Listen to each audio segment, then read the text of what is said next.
Today we're going to review a barrel from Dettling that I probably haven't gotten a chance to review yet. This is going to be their celebration for the 250th. It's going to be a 54-month-old, 120 proof, barrel 659. A little lighter. I'm assuming that this might be a true single barrel, but I don't know that for sure. You guys always call me a homer. I only give you my honest opinions. If you're interested in what's coming for Dettling, stick around.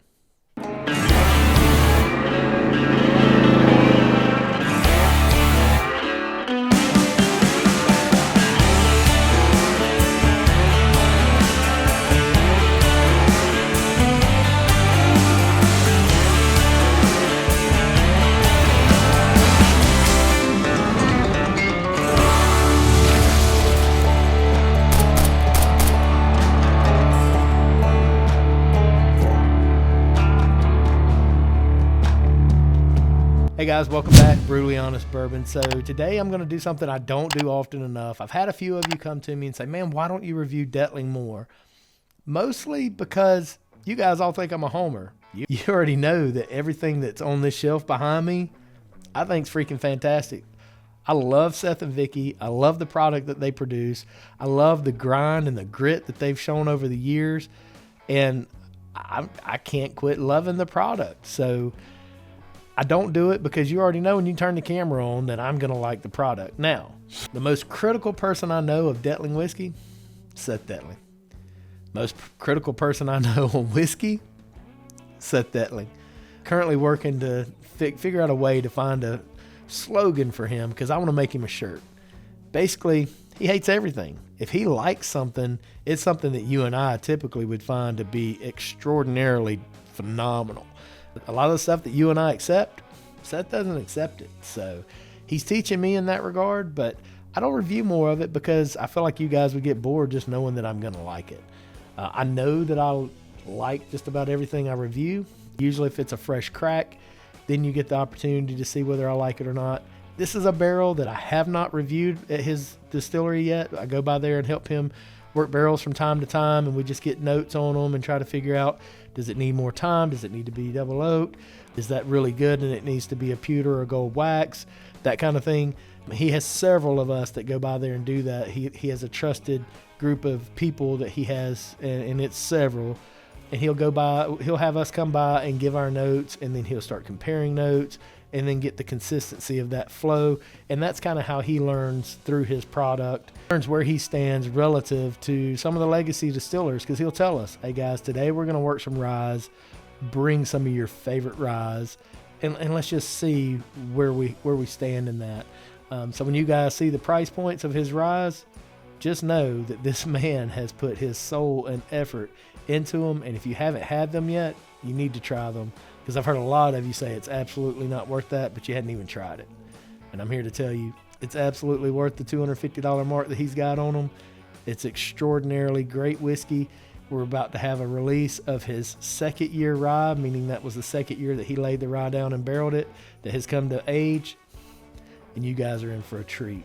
I've got the 3 that were released out of the first generation. There's still some barrels there that need to be aged out and released, but this second year stuff is top notch. Like, it's a different level in my opinion. So let's get into this barrel 659 and let's talk about it.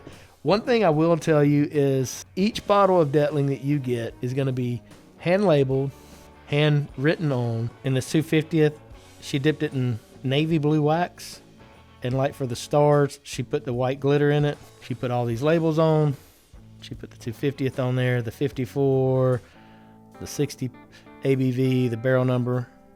She hand does every single one of those. And some of these barrels from Dettling can yield 256, 260 bottles. So she works her rear end off. She builds all the boxes out. She packs everything up, wraps the palate. That's her job, amongst some other things. She's one out there pouring the grains in and cooking along with Ben. They're a 3-man show there, and they work their ass off to bring you guys some of the best whiskey out there. So anyway, let's get into this one today, see what we think. So if you're not familiar with Dettling whiskey, it's a mash bill of 70% corn, 15% rye, 12% oat, and 3% of a trio of roasted malts. One of those is going to be a chocolate malt from Germany. They've been laying down whiskey for nearly 11 years now. Some of their earlier whiskey was sold at a younger age. If you're lucky enough, you got a 21 or 24 month whiskey that, in my opinion, did not represent the brand, but Seth took a risk because he never wanted investors. He never wanted anybody speaking into the way he did business. He never wanted debt. So he took a risk. I'm going to sell this whiskey to see if I can generate enough revenue just to keep the lights on and keep my permits and licenses paid and buy enough product to make more whiskey. And thank God it worked out for him, because today my man has no problem selling a barrel of whiskey. We're talking about mere seconds. I've watched him sell 5 to 6 barrels in under 10 minutes. So that's very impressive. Probably one of the most sought after brands in America. And you can go out there and look around and get me some numbers on some others that you think might be more sought after than Detling. I don't know of one. Name me somebody other than Russell's 15 that breaks the website every single time they drop a barrel pick. Lucky for us, he's now started doing the lottery. He's moving into an EQL system here soon, just like Found North and some other brands use. Go to his website, sign up for email notifications. When those lottery are coming out, you'll get an email notification. You can go in and select the barrels that you're interested in. And then if you're selected, you'll get an email, and it's very clean. You get the link, you click it, you buy it, it's delivered. Done. So no more of the spin wheel of death. And I couldn't be more excited to get into this one today and see what I think about it. Because Seth knows, I'll tell him if I think it's not what he thinks it is. Not to say that I'm any better than him, but he and I disagreed on the 90 month versus the barrel 388. I thought the 388 was the better one. His palate's a lot more in tuned with his product. He thought the 90 month was better. So that's that. You've heard me say it before, but I've gotten really intentional about making sure I pour over the side of the glass as opposed to pouring over the labels, because when you have some dribble, it'll just ruin the labels, and I'm a nerd. When it comes to cutting the wax, my boy over at Belford's Wood Designs creates these out of barrel staves. They will cut you, but they also leave a very clean line whenever you cut your wax. You can't even tell that bottle's open, and it's absolutely open, right? So I just think that's more aesthetically pleasing sitting on the shelf as opposed to the ones that look like I chewed on them trying to get into them. In paying homage to Seth and a method that he has taught most of us when it comes to whiskey, he believes that you pour the whiskey, you let it rest, you don't disturb it. Once you do disturb it, you've reset it, and you need to note that. You pour the whiskey in the glass. You let it sit, you let it rest, and then you just start visiting it. And as you're visiting it, it's like a book. It's going to just unfold chapter by chapter by chapter. You may miss the tobacco chapter. You might miss the bright fruit chapter. You might miss the leather chapter if you're not visiting the whiskey or if you're disturbing it, right? So we'll go into it a little bit. I won't waste too much time on it. See what we think. A lot of those chocolates, I'm getting like a lighter chocolate, lighter tobacco. Definitely getting that sweet leather that we like to get off of his stuff. I do. There is a mild ethanol there. So 120 proof for Dettling is high. He goes into the barrel low entry proof. He prides himself in doing like an old school type methodology. So for him to yield anything over like 112 to 115 is exceptional. We just picked a barrel with him and it was right at 126, which is the highest proof that's ever come out of there. But I'm sure we're going to start seeing more and more. That Alabama heat just really bakes the whiskey, and we're starting to see higher proofs as we go along. I always find either a sweet tea or a black tea note in there. This one is more sweet tea for me. There's like a cooked raspberry in it, darker caramels. Like I said, you're going to get those coffee notes. You're going to get those tobacco notes, and some of those berries are starting to come through on some of his newer stuff. I say newer, more aged, and some of the stuff that we're having released more recently. I'm starting to see a lot more fruit pop up, which I wasn't seeing on his stuff before. Let's dig into it and see what we think about it. Just look how oily that is. Now, a lot of you guys ask me, how do I get this Dettling blend? They're not for sale. Unfortunately, you can't get them. If you're fortunate enough to go on a single barrel pick to Dettling, and you can get Seth off to the side or get Vicky off to the side and just sweet talk them a little bit, they may let you take one of these home. They typically don't mind. I do advise you don't just steal them. Just look at the legs on this thing. Like, look at the amount of legs. Look how it's dropping out. God, that's impressive, guys. Probably not the oiliest Detling that I've ever seen, but that's pretty oily, right? Another thing that Seth likes to do is just kind of let it coat the glass. And you guys may not see it on the video. You probably don't. But I'm telling you right now, that glass has turned colors. If you look like right in here, do you see how that goldish hue is on it? That's the oiliness of that whiskey. I think that's a lot of the oats that cause that. I don't know. Seth could tell you. But it just coats that glass. Boy, howdy. You disturb it like that and that thing starts talking. There's more on that than I can articulate. I'm going to be honest with you. I'm still getting a lot, like a berry medley now. And I'm thinking like strawberries, raspberries, cherries, blackberries. I'm getting some colas now where we were getting that sweet tea earlier. Now I'm getting like a cola. It's like a cherry vanilla cola, maybe. Some effervescence to it. So that gives you that carbonation for the cola. I'm telling you guys, as you visit this thing over and over, if this video could go on long enough, I could spit out tons of different notes to you. There's still some caramels breathing around in there.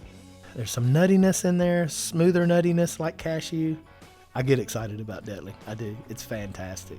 All right. I'm waiting for it to quit talking to me. It coats the palate. A lot of dark chocolate. A lot of coffee and espresso. Like espresso nuttiness. Like if you could imagine having a chocolate covered espresso bean with like a nuttiness to it. Dear God, guys, that is fantastic whiskey. Ooh, there's those berries. Ooh, there they are. So coffee, tobacco, chocolate, some berries, like darker berries. It just lingers on the palate. You know, we talk about whiskey, we being me, that neurologically just makes those endorphins fire that make you happy, excited. That's what Detling does for me. It may not do it for you. If you hadn't tried it, you damn sure need to, just to see. That's stupid good, guy. I just got like some orange zest in there. Whiskey always outkicks my coverage as far as what I can articulate flavor profile wise. It's just going wild in there. Every part of your palate is coated. Every part of your palate is trying to send signals to your brain to say, hey, this is the flavor you're getting. Hey, that's the flavor you're getting. Maybe y'all don't like it. Maybe you don't. If I had one whiskey I could drink the rest of my life, it'd be Detling. Call me a homer, call me a sucker, call me whatever you want to call me. That's the honest truth from me. And I'll take any title you want to give me, as long as you give me some Detling. So, hope that's helped you guys out. Hopefully some of you guys out there were able to get this bottle. If you did get it, leave me comments. So I'll have an Instagram post of this. I'll do another video on it for Instagram. Comment there, comment in YouTube, email me at brutallyhonestbourbon@gmail.com. Let's talk about it. Is Detling whiskey worth $125 a bottle? Is it worth the lottery? Does it have some of the most impactful flavors that you've ever had out of a whiskey? Or is it a total bust? I'm just a homer, and it's just not that good. You'll never convince me otherwise. So, guys, look over at brutallyyhonest1.com. That's brutallyyhonest1.com. Check that out. Look at our collection. We've got several Crittenden bottles there. I've got several of the Peerless. We got a lot of other bottles there for you guys to look at, as well as we've got our barrel picks. If those make it past the guys over at Patreon and the private Facebook group, then they always become public to you guys with no password. We do have our Detling pick coming, 125, 126 proof, highest proof that's come out of Detling yet. This one will be released around that time frame, I do believe. We've got 2 Leaper's Forks coming. One of those is the oldest ever. They come out of Leaper's Fork. There was a sibling barrel that went to Sealbox that was also about the same age. So y'all look over there, check those things out. Patreon, thank y'all so much. Couldn't do it without you. I really couldn't. I hope you guys believe that. Some of you guys that got to meet us down in Pensacola recently, I really hope that our sincerity kind of came through, shined through, and showed you guys who we really are, because we do this for fun. We love you guys, and we hope that we're helping you guys and bringing value to you. You certainly bring value to us, and we thank you for that. Till the next time, y'all let the Detling and the friendships flow. Cheers.